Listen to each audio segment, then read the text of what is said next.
Hello दोस्तों, स्वागत है आप सभी का आपके अपने यूट्यूब चैनल ऑनलाइन स्टडी में। आज मैं लाई हूँ आप लोगों के लिए कुछ नए प्रश्न एक प्रैक्टिस सेट के माध्यम से, जो आपके आने वाले सभी प्रतियोगी परीक्षाओं के लिए उपयोगी प्रश्न होगा। आप किसी परीक्षा की तैयारी करते हैं तो आप हमारे चैनल से जुड़ सकते हैं। जुड़ने के लिए सबसे पहले चैनल को सब्सक्राइब कर लें, उसके बाद चैनल के बेल आइकन को भी ऑन कर दें, जिससे हमारे आने वाले सभी वीडियो का नोटिफिकेशन आपको सबसे पहले और समय पर मिल पाए। तो चलिए हम आज देखते हैं कुछ नए प्रश्नों को, जो हमारे आने वाले सही परीक्षाओं के लिए उपयोगी होगा। खासकर हमारे रेलवे, आरआरबी, एनटीपीसी के लिए मोस्ट इम्पोर्टेंट प्रैक्टिस सेट होगा। चलिए देखते हैं इस प्रैक्टिस सेट के क्वेश्चंस को। ये रहा हमारा पहला प्रश्न। ग्रीक रोमन कला डैश में पाई जाती है। क्वेश्चन नंबर फर्स्ट है, ग्रीक रोमन कला डैश में पाई जाती है। इसका सही आंसर है गांधार में। ग्रीक रोमन कला गांधार में पाई जाती है। ऑप्शन बी होगा हमारा राइट आंसर। अगला प्रश्न है, निम्नलिखित में से कौन सा पदार्थ विद्युतीय चुंबक बनाने के लिए सर्वाधिक उपयुक्त है। क्वेश्चन नंबर सेकेंड है, निम्नलिखित में से कौन सा पदार्थ विद्युतीय चुंबक बनाने के लिए सर्वाधिक उपयुक्त है। इसका सही आंसर है सॉफ्ट आयरन। सॉफ्ट आयरन विद्युतीय चुंबक बनाने के लिए सर्वाधिक उपयुक्त पदार्थ है सॉफ्ट आयरन, ऑप्शन सी। अगला प्रश्न है हमारा, रात के समय पेड़ के नीचे नहीं सोने की सलाह दी जाती है क्योंकि पेड़ डैश छोड़ते हैं। रात के समय पेड़ के नीचे नहीं सोने की सलाह दी जाती है क्योंकि रात के समय पेड़ छोड़ते हैं कार्बन डाइऑक्साइड। रात के समय पेड़ के नीचे नहीं सोने की सलाह दी जाती है क्योंकि पेड़ छोड़ते हैं कार्बन डाइऑक्साइड, ऑप्शन ए। अगला प्रश्न है, मनुष्य के रक्तचाप का पीएच मान लगभग कितना होता है।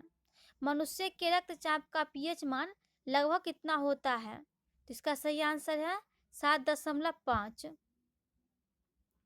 मनुष्य के रक्तचाप का पीएच मान होता है 7.5। अगला प्रश्न है, अमोनिया के उत्पादन में प्रयुक्त होने वाली गैस कौन है। अमोनिया के उत्पादन में प्रयुक्त होने वाली गैस कौन है। इसका सही आंसर है नाइट्रोजन और हाइड्रोजन। नाइट्रोजन और हाइड्रोजन, ऑप्शन डी। अमोनिया के उत्पादन में प्रयुक्त होने वाली गैस है नाइट्रोजन और हाइड्रोजन। अगला प्रश्न है, जल का सबसे शुद्ध रूप कौन सा है। जल का सबसे शुद्ध रूप कौन सा है। इसका सही आंसर है वर्षा का जल। जल का सबसे शुद्ध रूप होता है वर्षा का जल, ऑप्शन ए होगा हमारा इस प्रश्न के लिए सही उत्तर। अगला प्रश्न है, क्लोरोमाइसिटिन क्या है। क्लोरोमाइसिटिन क्या है। इसका सही आंसर है एंटीबैक्टीरियल। क्लोरोमाइसिटिन एक प्रकार का एंटीबैक्टीरियल है। अगला प्रश्न है, किडनी के रोगी की डायलिसिस की प्रक्रिया में कौन सी विधि घटित होती है। किडनी के रोगी की डायलिसिस की प्रक्रिया में कौन सी विधि घटित होती है। इसका सही आंसर है विसरण। किडनी के रोगी की डायलिसिस की प्रक्रिया में विसरण की प्रक्रिया होती है। अगला प्रश्न है, ताप देने पर ठोस पदार्थ के सीधे गैसीय रूप में बदल जाने की प्रक्रिया को क्या कहते हैं। ताप देने पर ठोस पदार्थ के सीधे गैसीय रूप में बदल जाने की प्रक्रिया को क्या कहते हैं। इसका सही आंसर है ऊर्ध्वपातन। ताप देने पर कोई ठोस पदार्थ सीधे गैसीय अवस्था में बदल जाता है तो उस प्रक्रिया को ऊर्ध्वपातन कहा जाता है। अगला प्रश्न है, निषेचन के बिना फल का उत्पादन करने को क्या कहते हैं। क्वेश्चन नंबर 10, निषेचन के बिना फल का उत्पादन करने को क्या कहते हैं। तो इसका सही आंसर है पार्थेनोकॉर्पी, ऑप्शन डी। पार्थेनोकॉर्पी कहलाता है निषेचन के बिना फल का उत्पादन। अगला प्रश्न है, चिलगोजा नामक सूखा मेवा निम्नलिखित से मिलता है। चिलगोजा नामक सूखा मेवा किससे प्राप्त होता है। इसका सही आंसर है पाइन से। चिलगोजा नामक सूखा मेवा प्राप्त होता है पाइन से। Option D. अगला प्रश्न है, महात्मा गांधी ने अपनी दांडी यात्रा कहाँ से प्रारंभ किए थे? महात्मा गांधी ने अपनी दांडी यात्रा कहाँ से प्रारंभ किए थे? इसका सही आंसर है साबरमती से। महात्मा गांधी के द्वारा दांडी यात्रा का प्रारंभ किया गया था साबरमती से।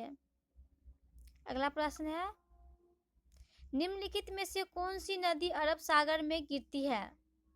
Question number 13। निम्नलिखित में से कौन सी नदी अरब सागर में गिरती है? इसका सही आंसर है ऑप्शन डी, सिंधु नदी। सिंधु नदी अरब सागर में गिरती है।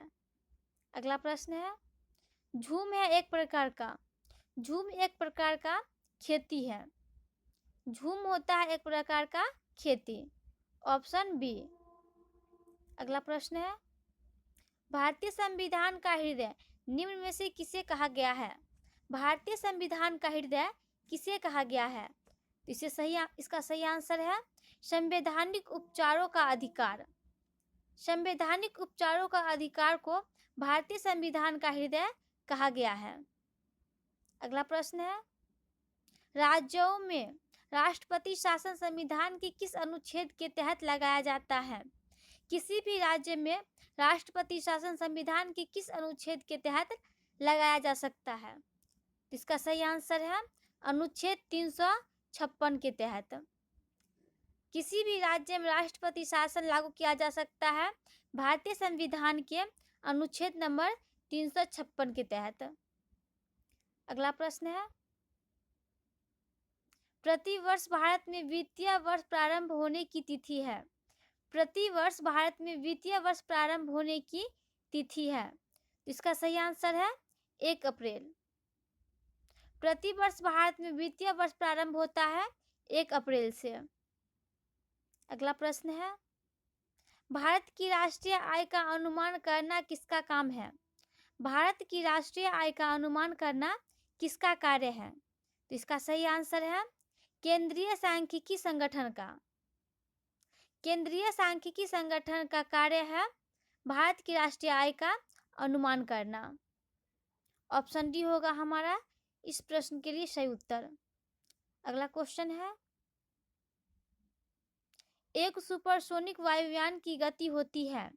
एक सुपरसोनिक वायुयान की गति कैसी होती है? इसका सही आंसर है ध्वनि की चाल से अधिक। एक सुपरसोनिक वायुयान की गति होती है ध्वनि की चाल से अधिक। ऑप्शन सी होगा हमारा राइट आंसर। अगला प्रश्न है, चीनी यात्री ह्वेनसांग किसके शासनकाल में भारत की यात्रा किया था? चीनी यात्री ह्वेनसांग ने किसके शासनकाल में भारत की यात्रा किया था? इसका सही आंसर है हर्षवर्धन। हर्षवर्धन के शासनकाल में चीनी यात्री ह्वेनसांग ने भारत की यात्रा किया था। ऑप्शन सी होगा हमारा इस प्रश्न के लिए सही उत्तर। तो ये था हमारा इस प्रैक्टिस सेट का अंतिम क्वेश्चन। चैनल पे जो नए हैं चैनल को सब्सक्राइब जरूर कर ले, साथ ही साथ बेल आइकन को भी ऑन कर ले, जिससे हमारे आने वाले सभी वीडियो का नोटिफिकेशन आपको समय से और सबसे पहले मिल पाए।